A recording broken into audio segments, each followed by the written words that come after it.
sometimes I appreciate those kind of guys a lot more on the team than they even appreciate themselves, all right, because they all just want to play more, all right. But DJ's really done a good job with that, and he's contributed and done everything we've asked him to do, every way we've asked him to do it, and never been anything but positive about doing it, all right. And it was, you know, really, really good for me, and I think some of our administrators around here, all right, who our president, who shakes hands with all of our players when they walk across the stage and graduate, when we give somebody a second chance and they do well and graduate from school.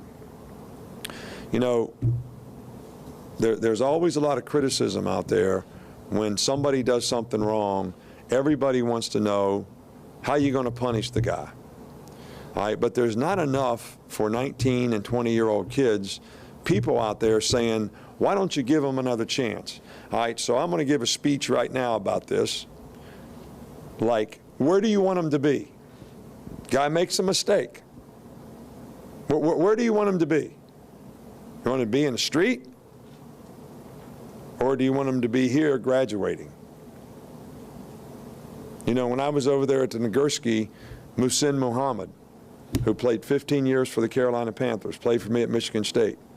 Everybody in the school, every newspaper guy, everybody was killing the guy because he got in trouble and said there's no way he should be on our team. I didn't kick him off the team. I suspended him. I made him do stuff. He graduated from Michigan State. He played 15 years in the league. All right, he's a president of a company now, and he has 7 children, and his oldest daughter goes to Princeton. So who was right? I feel strong about this now, really strong, all right, about all the criticism out there of every guy that's 19 years old that makes a mistake, and you all kill him. And then some people won't stand up for him. So my question to you is, where do you want him to be? You want to condemn him to a life sentence? Or do you want the guy to have his children going to Princeton? Here. There's Henry. Fake toss. Sims to the left side. Going to take off. They've got it red and they've stopped him. It's 4th down and goal. And Saban not happy about that play call. Saban is unhappy and jumping all over his offensive coordinator. Well, West Carolina did a great job staying home, and their outside linebacker, Christian Gill, did a great job reading his keys. Now, I don't hate the play call, to be honest, Brent. I mean, you got one of the most athletic quarterbacks in the country in a run-pass option.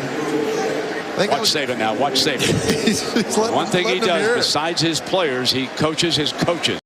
Offensively, the first few drives to the last few games have been pretty effective. I think three and outs in the first 4 drives tonight. What do you think was the issue there? I think we've already said what the issue is. Their front 7, we couldn't run the ball effectively. We just didn't play as well tonight. You got to give them a lot of credit for it. So, you know, I'm trying to get our players to listen to me instead of listening to you guys. You know, all that stuff you write about how good we are and all that stuff they hear on ESPN, it's like poison. You know what I mean? It's like taking poison, like rat poison. In terms of you, I heard you say a couple of weeks ago, you got to be ready to go even if you're not expected to play. The guys that stepped in offensively today, I thought have done a nice job in the first. They've done a really good job. We've done a good job moving the ball offensively. And we got to play a little better on defense. Not very smart right there at the end of the half, getting a penalty, give them a damn field goal. Excuse my language. All right, but we're doing a good job of moving the ball. We got to play better on defense. All right, thanks, Nick. Best of luck. He looks, sits up.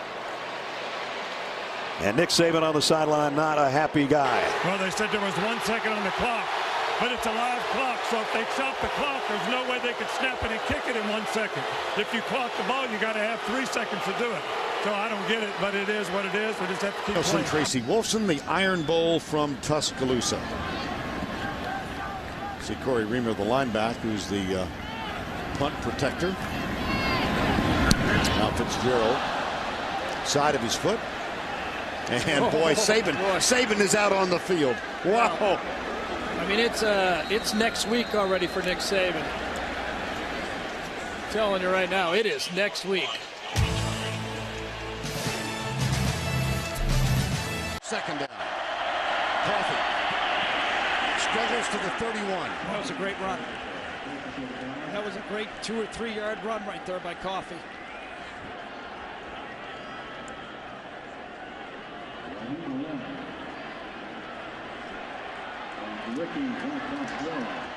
Saban wants a timeout. Whoops. Oh, I'm surprised.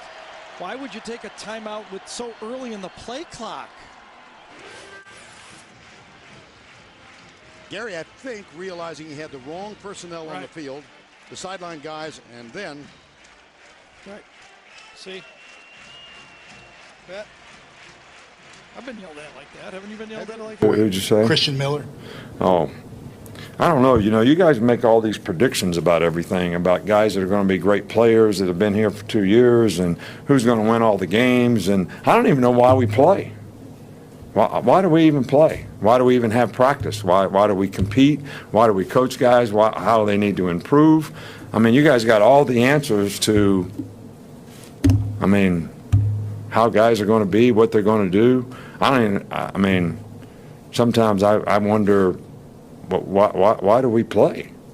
I mean, why do we even have practice? Because you guys got all these conclusions already drawn about who's what, how good they are, what they can do. I mean, so why would you ask me? I mean, that's a part that's puzzling to me. Why would you ask me? I mean, I read stuff all the time like, oh, that's nice to know.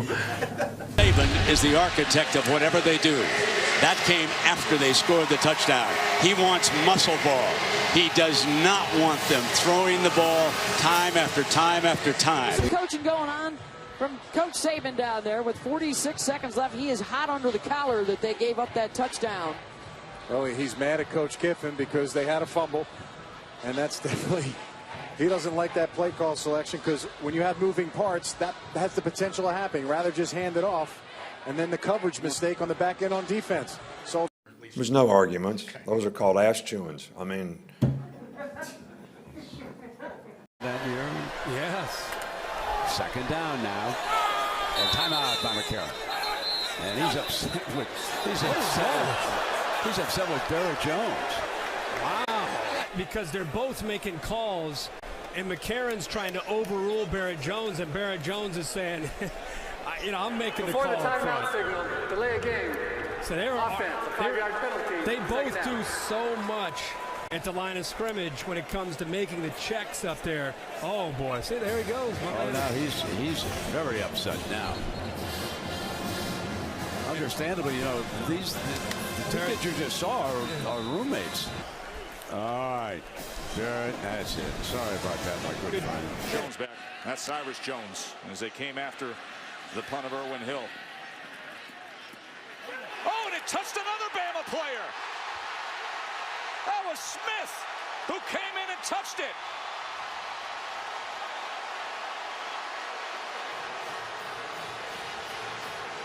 They're talking this one over. Saban's out of his mind, angry.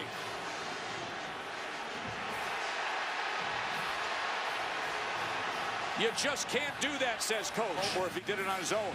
And Cyrus is doing his job. He is screaming and yelling to get away. First down, Arkansas. They put together a good drive. We're going to have to control the ball more on offense. Throwing, catching, running the ball. We haven't been able to run the ball effectively, so we got a lot of work to do here. When you look at the special team mistakes, how do you guys correct those in the second half? Well, I don't know what you do when the guy punts the ball 25 yards and everybody's trying to get away from it and hit somebody. But the guy made a bad error trying to pick up the ball in traffic, so that's discipline. Thanks, Coach. All right, thank you.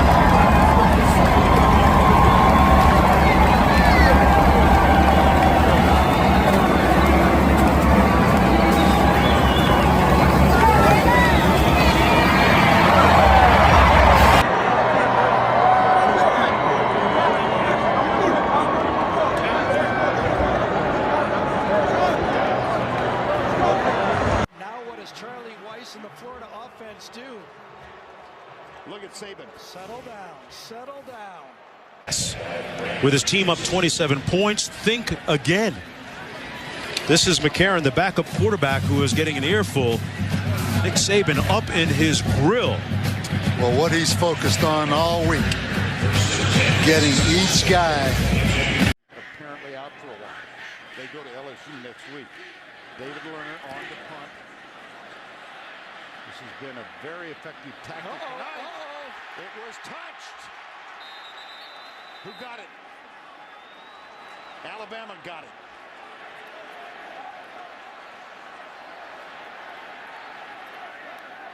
And look at Saban. That's Fulton. John Fulton, backup cornerback, and Saban was out there to pull him away from. Because I tell you, remember McCarron last year when he got an earful? Oh, Mays tipped it, and it was anybody's ball, and it ended up being Mays' ball. Watch Saban. Doesn't need a 15-yard penalty. Was taken down back in the bench area. Look at this. You just don't need anything stupid, Nick Saban is telling them. Anything, just make them earn it. You're just 1 of 6 on 3rd down. How are they getting some stops? Well, we're not doing a very good job of pass protecting. We're not throwing the ball on time. We don't have much consistency on offense running pass. So we just got to do a better job of putting drives together. And, you know, defensively, they gave us some new stuff that confused us a little bit, but we settled down a little bit. So, you know, we've got to know what kind of game we're in, and we got to go play better. How have you told your players what kind of game you are in? Well, I'm going to tell them right now. I mean, I'm embarrassed the way we played this half. Thank you. You want me to tell them that? Sure. Okay, thank you. Okay. Before the snap, false start, 79 offense. The penalty is 5 yards from the previous spot. Alabama is elected to use a timeout to avoid the 10-second runoff. So they have to use their last timeout, and now Nick Saban. Timeout. Alabama. Not happy. That's not the same face we saw when he was telling us about expecting to have a granddaughter soon. His granddaughter coming in December, and his face lit up like a Christmas tree in our meeting yesterday. That's not the same face. No, it's red, just a different kind of red. Oh, well, they didn't have the 10-second runoff, but they're without a timeout now, and they're going to have to. Anybody on 4th and 1 all season. Jacobs again in Wildcat formation, and they're getting cute down here. That was another false start. Damian Harris was lined up to the right side, and Saban just threw the card down that time. Well, he's clapping his hands, trying to get the ball snapped, and I think Damian Harris was anticipating that the ball was going to be snapped. You know, new headset, coach. That one got broken. It's in a couple of different pieces. 3rd down and a foot. Yeah. Yeah, I mean, you know, you had the running back in. The plays worked all night, but he's clapping and waiting for the snap to come in. False start, offense, number 34. Oklahoma has declined the 10-second runoff option, 4th down. Game clock will start on the snap, on the ready. Yeah, of course they want as much time. Right here, he gets in, he's kind of anticipating, see him on his toes, he finally just loses his balance, and Nick Saban's like, oh man. Look at that, watch the headset, boom! You do that with a football, it costs you 15 yards. With football.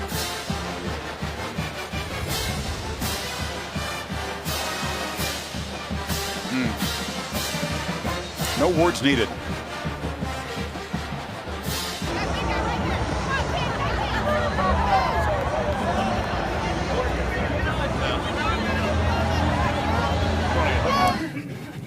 The highs and the lows of emotions right there. Yeah, it was more fun throwing the oranges. You know, we want to win. They want to win. Everybody wants to win. All right, so it's not about wanting to win. It is what are you willing to do to be able to win, to be able to have the success that you need to have? What are you willing to give up? You have to give some things up. Like you can't be casual and comfortable all week, all right, and think that this is going to help us play well in the game.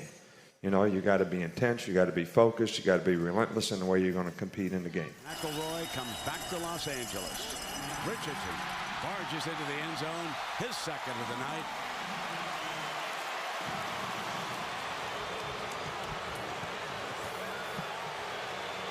I mean, they got him with emphasis. That was actually, that might have been those rules. That was with emphasis. Was there contact there? I mean, that wasn't just Gatorade. That was the plastic. We're coming at I mean, this is getting a little physical here, boys. We've had enough of his rules. Bang! How'd that left ear feel? Remember last time in the championship, they hit him over the head when they tried to get the water? Let's see if he told them, be careful this time, fellas. Can vote a team better than what we looked at with the Crimson Tide. Look at Nick down there with the middle of it. He enjoys the bat this year. 2 years ago, he tried to keep him off the bat. Look at that rescue. Let's go down now to Tom Rinaldi. Thanks very much. Before I get to the defensive effort and performance, you saw the Gatorade shower this time. You reacted a little differently. What'd you do? I loved it. I loved it. Him napping. He did well actually to create that penalty, because Ridley might have had his second long play of the night. Oh, he was going right by There him. are 2 fouls on the play. Both will be enforced. It's interference. Defense number 20. It's a 15-yard penalty. Sideline warning. Delay of game against the Alabama bench. Oh, boy. That 5-yard penalty. It will be 1st and 10. Well, he was warned already once, so the second time it's a 5-yard penalty. But Nick, he'll have a conversation with several folks on the sideline, and it's beginning right now. Get back. Only one guy can be out there, and that's the. He has not fared very well in Sugar Bowl games as the Alabama head coach. This would be his first win in 4 tries. Bryant chasing Hurts.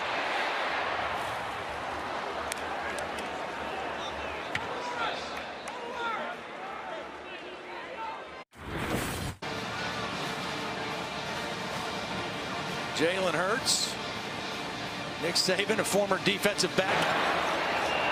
3rd and 10. As Hurts will throw it away again. I'll credit this Clemson defense for not giving up. Nick Saban doesn't like the way they're finishing these drives. They've got the field position, and they just have not been able to put the thing away. And you see him getting into Brian Dable a little bit right now. He wanted another touchdown. Could be the final play here. And tack on to that total for Austin Allen. Another 29 yards. Nick's going to coach right to zeros on the clock. Will there be an effort to get Talia into the game just to expedite his progression? You know, we're focused on winning the game. All right, so we're going to try to win the game, and we're going to play the best players that we can play to win the game. And we're not assuming that it's going to be an easy game, and we're not assuming that we'll have opportunity just to play anybody that wants to play, to expedite anything except winning the game. So we're going to play everybody who can expedite winning the game. That's what we're going to do. So I don't think anybody should expect us to do anything else. Nick, you kind of repeatedly been a little bit critical of everybody beyond the first team, or first grouping a little bit. Does that concern you? I mean, you got another week of preseason practice. Does that concern you at this point that there's not more progress from that second and third groups? Well, I've been concerned about this all along. I mean, so I don't even know why you would ask the question, because you all don't think, you just think we just, whatever happens, we just shit another player. And if Nick Saban's New Year's resolution was to yell less and don't break any headsets, it's already out the window. As right here, he loses the headset. You see he's holding just one headphone. I wonder if he just holds that headphone up to the side of his head the rest of the day. They give him a fresh one. You think they repaired any particularly nice birthday presents today? Not really. I only got really one, and it was one of those things where you push the button and it says that's bullshit. That's the only one I got. Unit. Here they come. For Alabama. Here's McCarron. Man coverage too far. It's 4th down. Now what? Intended for Hanks. Now. Well, Nick Saban was upset about what transpired on the previous play. That was the pass to Darius Hanks. I would imagine he's calmed down a little more now. Silas Jones at the 25. Flags Yep, blocking the back. Yeah. Oh, Nick will be irate with this call. Tony Brown, number 7. He'll be irate with Tony Brown, number 7.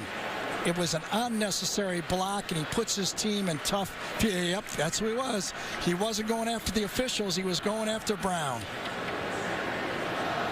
Yep. During the return, illegal block in the back, receiving team number 7. 10-yard penalty from the spot of the foul.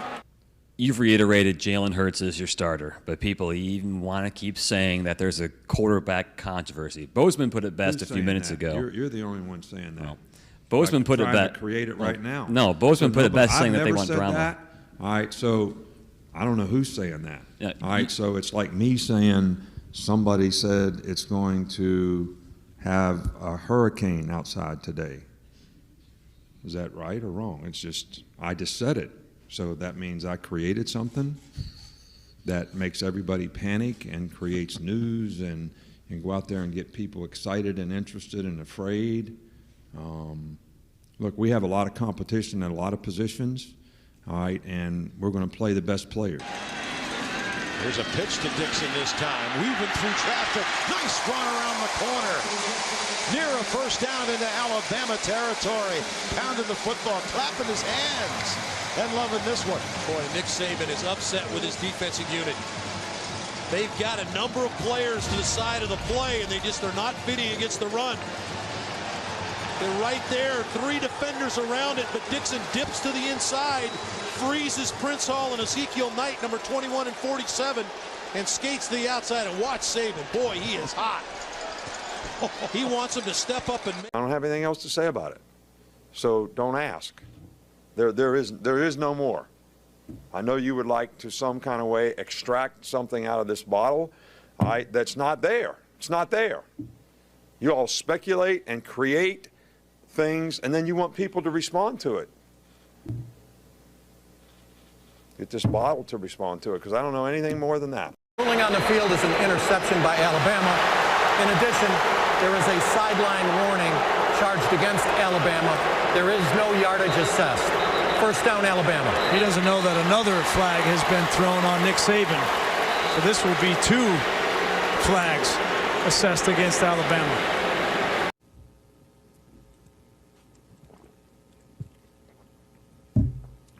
How come you always get to ask the first question? Is there some seniority? I think Cecil should get the opportunity to ask the first question. I think Cecil would probably He's older. He's been doing it longer. There's no seniority. There's none of that in your I think business? it's because my timing is better, because as soon as you finish, I kind of raise my hand and give me the You're mic. quick. Yeah. Did you do that in the first grade, too? They do have a Division I quarterback. He plays like a Division I quarterback, and they're very, very productive on offense, and they do a great job of executing what they do. And if we don't play good against them, you all don't remember the Georgia Southern game, do you? I don't think we had a guy on that field that didn't play in the NFL, and about 4 or 5 of them were first-round draft picks. And I think that team won a national championship, but I'm not sure. And they run through our ass like shit through a tin horn, man, and we could not stop them. Could not stop them. Could not stop them. Because we couldn't get a look in practice. We didn't practice it right. All right, and everybody said the same thing in that game. Y'all took a week off. All right, this wasn't important. All right, so it's not important to anybody else. It's got to be important to the players, and it's got to be important to us. You know, everybody gets all excited about the beginning of the season. You know, you get excited about getting married. All right, but after you're married for a while, you know, you got to have a process to make it work. All right, and no matter what happens, we need to have a process to make it work in every game that we play. Every game that we play. Can't assume anything. I don't even know what you asked me, but I just wanted to say that. So 3rd and 20.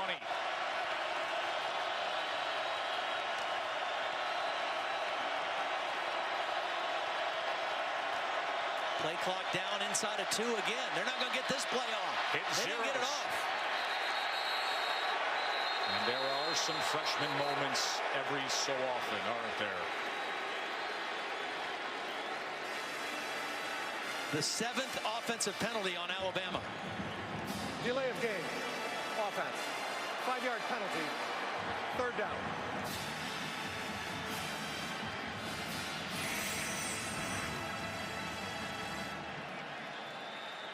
See the frustration from Coach Saban. Come on, BJ, finish the play. How you want to get, D? Like this. Like this. Come on, Julio, let's go. Come on, break on the ball. You got one guy breaking on the ball. No, Terrell, run the route again. Damn it, it's cut. You don't have anybody to flat. And I'm going to tell you what, if I had a barometer up your ass to say whether you were giving effort or not, it was about 50%. Now, who made that choice? Every individual guy here. Why did you push yourself to finish? If you really want to have a good interview, get Ezel sometime. You know, he can talk just like me, give speeches just like I give them. Hey, guys, we got a lot of guys here. You come to practice and you don't make weight. And you tell me you don't eat anything. Well, I know the air ain't got calories, guys. Let me tell you this. It's about being a champion. I've seen bits and pieces of it. You know, he doesn't like to do it in front of me too much. Today's practice was awful. And I'm going to tell you this. The day I can't get you guys to do it right, I'm going to go to the lake, sit on the ducks, and watch the ducks in the yard. Why could you do this?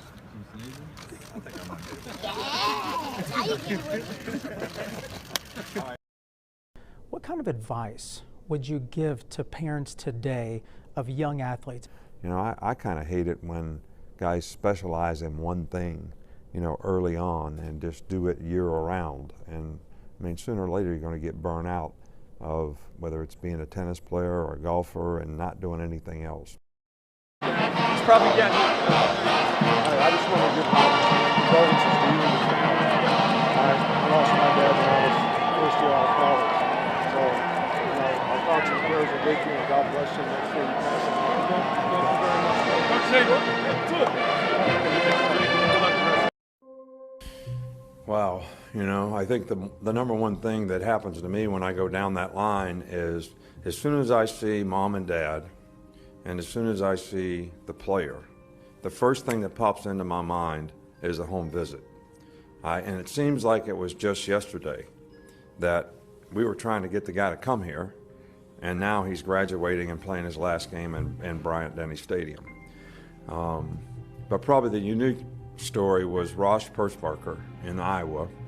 I go up there with Mario Cristobal, who's from Cuba, and has never been in the snow before.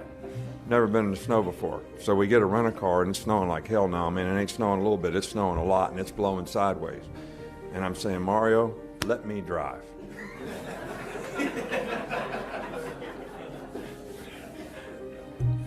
But he thought he had to do his duty, man, and I tell you what, I've never been more scared in all my life. But once we got to the home visit, the food was good, the family was great, and obviously we got a great player and a great person that has been a great ambassador for the University of Alabama and a great representative for our program. Coach, very tough battle with Auburn. I guess that's what you expect in the Iron Bowl, but the drive brought you guys on top. That is the drive, but I tell you what, I couldn't be prouder of our players. We got behind 14-0 in the game. We knew we were going to have to go through a big storm in the beginning when they go on their script. We got everything that they could throw at us, but for our players to keep their poise and come back in this game, and the final drive in the fourth quarter may be the drive of all time to me. Coach, what words do you have about Jalen Hurts and what he just did for your team right now? Well, we've always had a lot of faith in Jalen, and, you know, I told him when we put him in when Tua got hurt, it's your time, and he certainly took advantage of it and did a fantastic job. I'm so proud of this guy for what he's done this year. I can't even tell you. Great comeback for our team. Showed tremendous amount of resiliency, you know, in the game. We didn't play great, but we won the SEC today, and we're so happy about that. Tide driving 64 yards in 8 plays. The big 3rd and 11 conversion to Stewart, the key play. And now an onside kick. Griffith, and it's caught. And Alabama's got the ball back.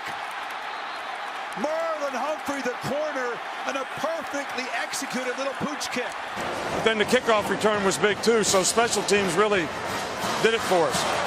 Got number 2 behind you, but you also got O.J. Howard right here, who hadn't scored a touchdown since 2013. What did you see in the game plan that uncorked that performance? Well, you know, we've been trying to get the ball to him more and more and more, and he certainly made some big plays tonight, and he's a great player for us and a weapon for us on offense. How do you describe what this group achieved? Well, you know, I've always said this is my, I hate to say favorite team, but because I love them all. But these guys have come so far and done so much. You know, their will, their spirit, you know, to compete and do things they needed to do to be the kind of team they could be. I'm so happy for the team. This is all about winning a game for them. You know, it's great for our fans. It's great for the state of Alabama. But I wanted to win this game for these guys, man. They've done a great job for us this year. Finally, after the semifinal, we asked, could we get a smile? How about now? You got it, baby. You got it. Chris? He's told us several times how much he loves this football team, this group of leaders. Coach, part of your game day tradition, right? You know it. 2 Little Debbies and a cup of coffee.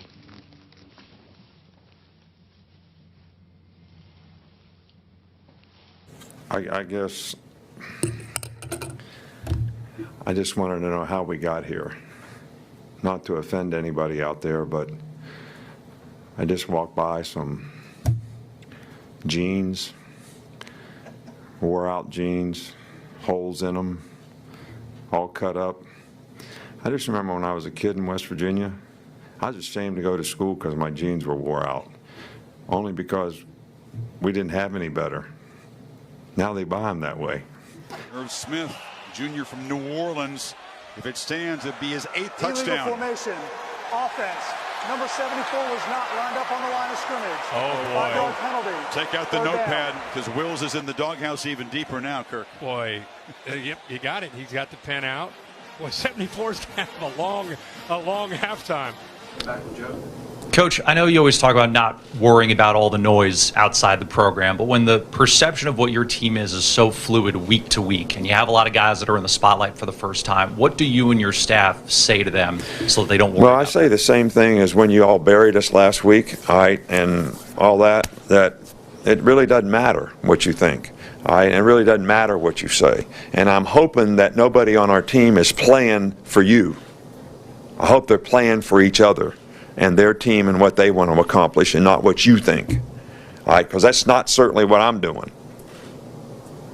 I'm coaching and working for our players and our team to be as good as it can be. And if that's not pleasing to somebody else, it's not pleasing to somebody else. I said before, I believe in our team. I do believe in our team. All right, and we're going to work hard to make our team better. And I hope the players respond the right way. And it's not going to be for you. The fans, yes. Because if it was up to you, we're 6 foot under already. We're dead and buried and gone. Gone. He'll come right. He's got a touchdown for the Crimson Tide. They have scored 28 unanswered. After the play, unsportsmanlike conduct, number 4 offense, that 15-yard penalty will be assessed on the kickoff. And I'm telling you, he's going to get an earful from Nick Saban, because that puts Manziel now with the opportunity to get, now the finish. Yep, double throat slash. It's going to put Manziel, you watch. Oh yeah, we missed it. We were late. And you're right. I hadn't watched the film yet, so it's not fair to make a total assessment. You guys can see better where you watch the game from than I can see where I watch the game from. What'd you think? I thought it was so-so. Okay, well then, you know, I appreciate your opinion, you know. I mean, hell, if I watch the film and I think it's so-so, maybe we'll try to hire your ass. You know, I think you all, like always, you know, you're always looking for all these assumptions that you make because they have issues, they have problems of some kind of way. Why can't that be a great motivating factor for them and they come and play their best game of the year? Y'all ever think of that? Or just, you know, so you can look at the glass half empty or half full, not to get to the Coke bottle. All right, Coach Saban, thank you for your time. All right, thank you. And I would like to say that, you know, I know you all think I don't like the media, but that's not true. I think you do a tremendous amount of good things to promote our game for our fans, the people who support college football, the interest that is created in college football. I think all of you do a marvelous job, at that. And I certainly appreciate what you do, and thank you for that. Thank you. Thank you, Coach.